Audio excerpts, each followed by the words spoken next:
ముఖ్యంగా ఇక మా ఉస్నాబాద్ కాన్స్టిట్యున్సీ వరకు వచ్చే వరకు పొన్నం ప్రభాకర్ గారు. పొన్నం ప్రభాకర్ మినిస్టర్ అయినా పెద్ద ఘోరంగా అభివృద్ధి చేస్తానని చెప్తాను సార్. ఆయన మినిస్టరు, ఆయనకి ఒక బలమైన సామాజిక వర్గం అని, గతంలో ఇక్కడ దేశిని చిన్నమలయ్య గారు ఇదే తరహాలో గెలిచిండని ఒక క్యాల్కులేషన్ చేసుకొని ఇక్కడ మొత్తం గౌరవెల్లి ప్రాజెక్టు మీద అనేకమైన అక్రమ కేసులేసి ఆ ప్రాజెక్టును ప్రజలకు పురోగతికి అందించకుండా ఒక ట్రయల్ రన్ చేసిన ప్రాజెక్టును మిడ్మాండర్ నుండి ఇది ఎత్తిపోసి వచ్చిన ఓగులాపూర్ కాంచెల్లి చక్కగా ఆ ప్రాజెక్టులోకి వస్తే ఇలా మాకు వర్షాలు లేకున్నా కానీ నీళ్ళు వస్తుండే. ఆ ప్రాజెక్టులో ఇంతవరకు ఎక్కడ వేసిన గొంగడు అక్కడనే ఉంది. ఆయన ఏం చేయలేదు. పొన్నం ప్రభాకర్ ఇక్కడ మాటలతో ఏమున్నా ఉస్నాబాద్ లో ఏంటిది ఏం బ్రిడ్జి, అది ఏం బ్రిడ్జి అంటే గ్లాస్ బ్రిడ్జి. గ్లాసుల అరే నాయనా ఇక్కడ మందు బత్తాలు ఇయ్యి, ఇక్కడ సరైన ప్రాజెక్టును అందించి నీళ్ళు ఇయ్యి, ఇక్కడ సరైన ఇప్పుడు మేము యాదవ్లో గొర్రెలో ఎంతో మాత్రమైన ఒక మాంస ఉత్పత్తి తెలంగాణకు ఒక రోజుకు హైదరాబాద్కే 6 లక్షల గొర్రెలు దిగుమతి అవుతున్నాయి.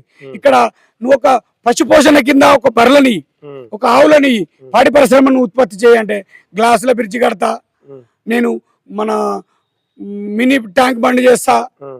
నీ మినీ ట్యాంక్ బండ్ ఎందుకు? ఇక్కడ రైతుకు తాగడానికి నీళ్ళు కావాలి, సాగునీరు కావాలి. ఉస్నాబాద్ సిటీలో పంటలు పండుతున్నాయి ఇత్తనాలు వేస్తున్నా.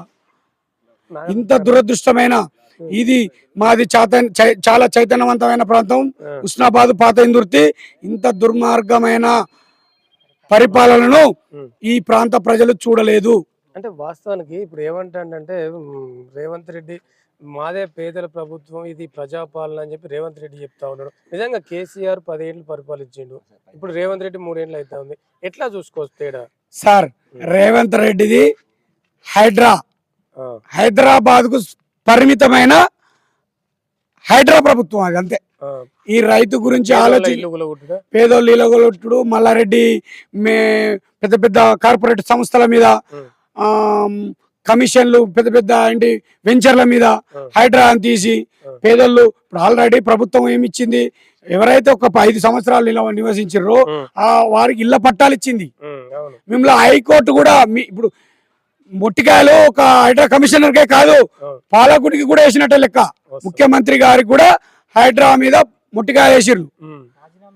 ఆయనను ట్రాన్స్ఫర్ చేయమన్నారు, ఇంకోళ్ళను చేయమన్నారు.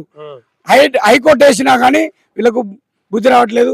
చుట్టుపక్కల ఇప్పుడు మా బొమ్మడపల్లికి సంబంధించిన మా రైతు చెప్పిండు సార్, ఐకేపీ సంబంధించినది రోడ్లు కానీ రైతులకు డ్రైనేజ్ వ్యవస్థలు కానీ ఇప్పుడు కూడా సార్ ఏమి ఇచ్చినా కానీ ఎన్ఆర్జీఎస్ గ్రామాలలో ఎన్ఆర్జీఎస్ నిధులు తప్ప, ఏమైనా సీసీ రోడ్లు కావాలంటే ఎన్ఆర్జీఎస్, 14th ఫైనాన్స్ గ్రామ పంచాయతీ నిధులు. ఇప్పుడు మొన్నటిదాకా ఈ జీతాలు ఇచ్చడానికి కూడా ఒక సర్పంచ్లకు అసలు అట్లగా సార్. ఏ సర్పంచ్ కానీ ఏ గ్రామాలకైనా మేము అలా ఎమ్మెల్యేలకే దిక్కులేదు, మేము ఎమ్మెల్యేలు అని చెప్పుకోవడానికి. కాంగ్రెస్ ప్రభుత్వం ఎమ్మెల్యేలకు ఇప్పుడు ఎమ్మెల్యే అయితే డైరెక్ట్ గా కలెక్టర్కి ఫోన్ చేసి ఇక్కడ బోరేయండి అని అంటారు. ఆ పరిస్థితి లేదని వాళ్ళ ఎమ్మెల్యేలే కక్కులు పెడుతున్నారు. ఎమ్మెల్యేలను ఎమ్మెల్యేగా గుర్తిస్తలేరని. ఇక మా గ్రామానికి వచ్చేసి మా వార్డు నెంబరు తస్మాత్ జాగ్రత్త పొన్నం ప్రభాకర్ గారు, మాది చైతన్యవంతమైన గ్రామం, రాజకీయాలకు పెద్దపీట వేసిన గ్రామం.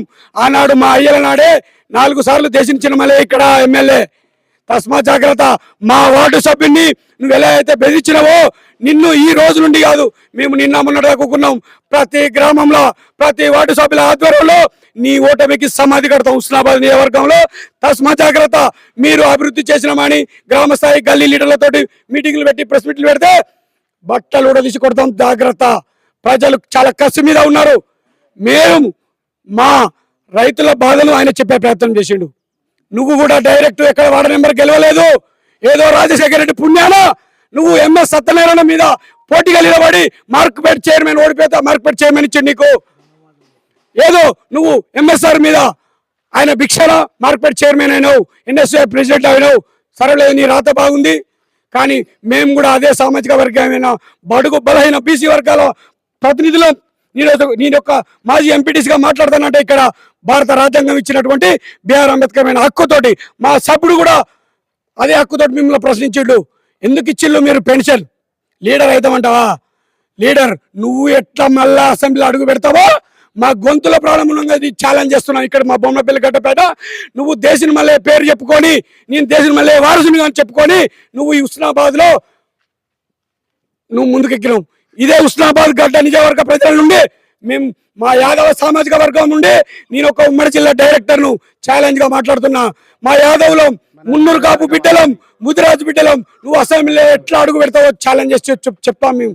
మరి నీ మీద ఇట్లా నువ్వు ఇట్లా మాట్లాడితే ఆయన మళ్ళీ మినిస్టర్ ఆయన మళ్ళీ కేసు పెడతాడు నీ మీద. సార్ మొన్న అరెస్ట్ చేస్తాడు.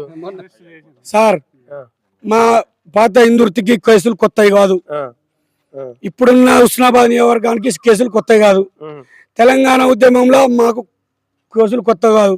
అందుకే చెప్తున్నా ఒకటి చిన్నది ఏమని మాట్లాడిన ఆయన ప్రెస్లా మహిళా సంఘాలకు మా ఊరికి కిలోమీటర్ దూరం ఉంటాయి సార్. మా మండలంలో మీ యొక్క మార్కెట్ చైర్మన్ ఉన్నాడు, నీ యంత్రాంగం ఉంది, నీ పోలీసు రాజ్యం నడుస్తుంది. బొమ్మనపల్లి లెక్కన ఏ గ్రామాలన్నా మహిళా వివో బిల్డింగ్ కిలోమీటర్ దూరం ఉంటే మేము చిగురుమాడు నుండి ముక్కు నెలకు రాస్తాం ఇక్కడికి. మేమేం అడిగినాం, మమ్మల్ని ముందంతో అరెస్ట్ చేస్తావా, నీ అరెస్టులతో ఆపగలుగుతావా, నీ అరెస్టులతో బెయిలిస్తావా?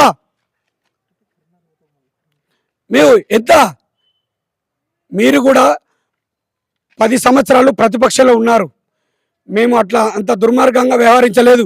ఇక్కడ బొమ్మనపల్లిలో మీరు అభివృద్ధి చేయలేదని అడగట్లేదు మేము.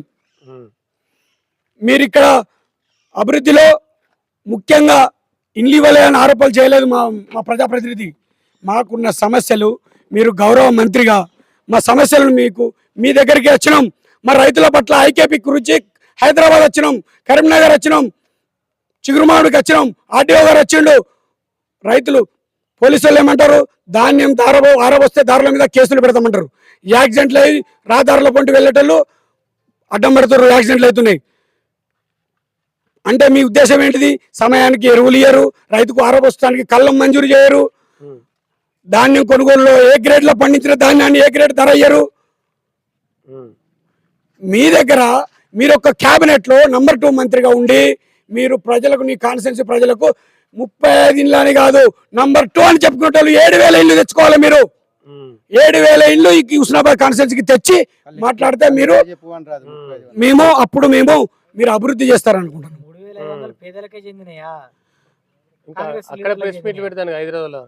ఏం ప్రెస్ మీట్లు సార్, సమయం కాలం వెళ్ళదీస్తుర్రు, వాళ్ళకి అయిపోయింది, మేము మళ్ళా గెలవం, మాకు మళ్ళా ఓటేరు. పొన్నం ప్రభాకర్ కన్నా సీనియర్ మోస్ట్ వెంకటరెడ్డి అన్నాడు కాంగ్రెస్ నల్లగొండలో ఉండదు, అసలు రాష్ట్రంలో కాంగ్రెస్ ఉండదు అన్నాడు.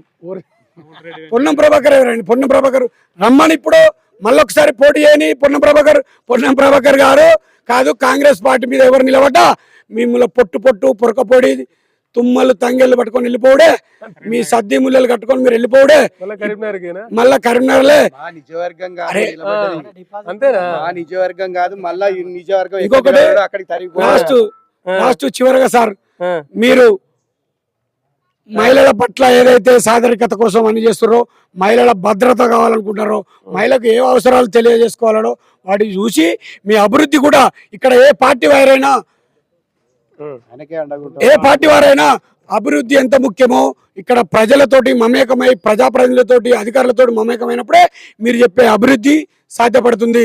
లేదంటే మేము మినిస్టర్లు మా దగ్గర ఉన్నదంటే మీ మినిస్టర్లు ఆల్రెడీ ఇక రెండేళ్లే వచ్చేసరికి కర్మగాలి నీకు సీట్ ఇయ్యరు, కానీ ఇచ్చినా నువ్వు గెలవవు. ఉమ్మడి కరీంనగర్ జిల్లాలో ఫస్ట్ ఓడిపోయే సీటే హుస్నాబాద్, గుర్తుంచుకో, ఛాలెంజ్ చెప్తున్నా.